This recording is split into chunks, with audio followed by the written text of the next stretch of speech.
I'm Chief Horse of the Narragansett tribe, Narragansetts, and I've been with the tribe and on the council, and I'm up here in Rochester now in a nursing home, but I'm still connected and enjoy being connected with Tamaqua Museum.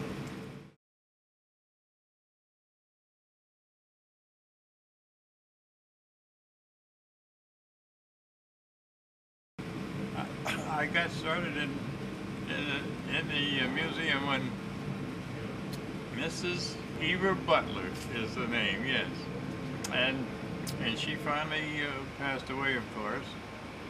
She and Princess Red Wing were running the museum at that time, and in the valley, and Tolo came in, and he and I worked together for many moons.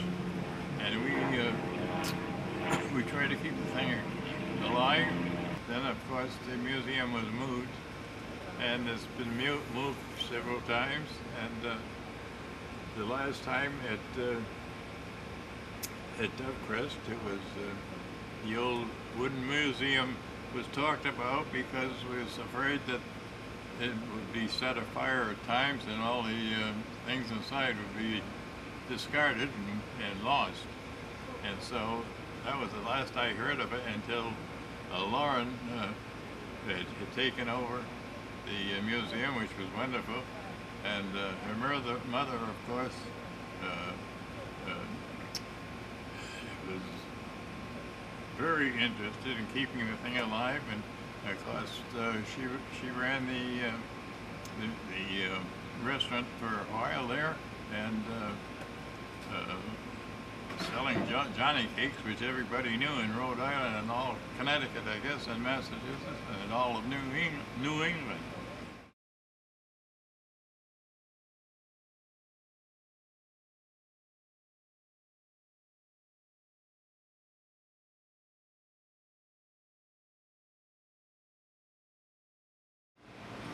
Tolok at that time was working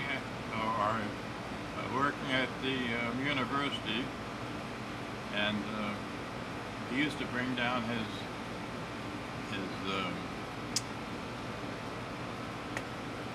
eagle, I guess it was. I forget whether it was a hawk or eagle, and he used to put it on his shoulder. And we used to have demonstrations of different things for the children, and lots of little things going on just to keep the museum intact and keep moving along. We used to put on small programs. From time to time, we tried to have enactments of what went on in our people, and using old type canoes and so forth.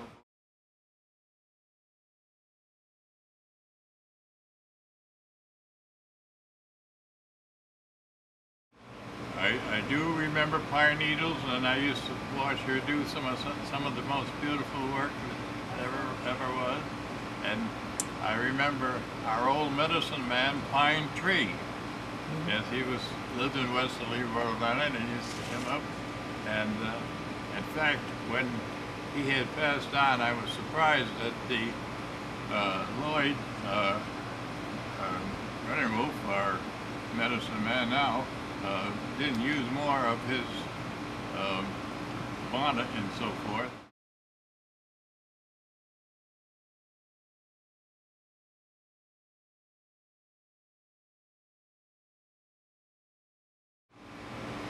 I remember one of the old powwow dances that I first learned. One of the old Stantons, and he used to do the hunter's dance, and every time he'd go out to do the hunter's dance, his dog would follow along and try to do exactly the same thing. It was very, very comical, and everyone enjoyed that.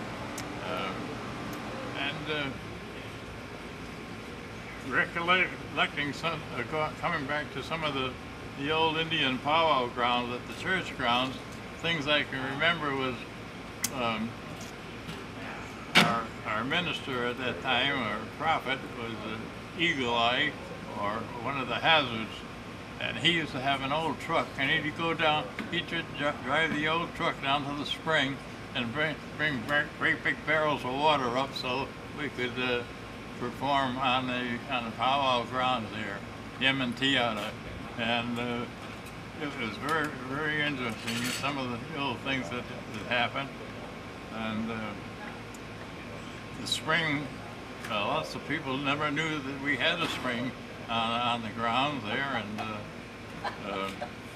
finally it wasn't used as much, and it was just as well because we were having trouble with people going down there after a while and making kind of a mess of things down there.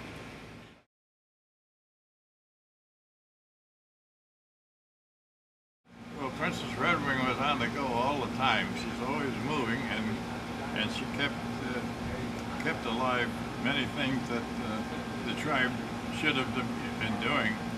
She used to do a lot of schoolwork and teaching children and so forth.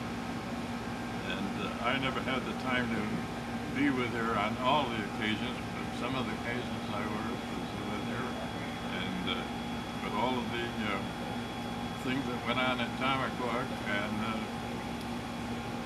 at Dovecrest at that time. I tried to be there at everything that was really important, and to keep alive and push the tribe along. Finally, the tribe was invited to many things, but very few times we had the backing of the tribe on some of the things that should have been taken care of. And so I'm so glad that Lauren is ahead of this now and making this a reality, because the children that are coming along, they've got to know some of the background, and they certainly are having a good outlook, I would say, on some of the things that our older people or the elders are trying to bring forth.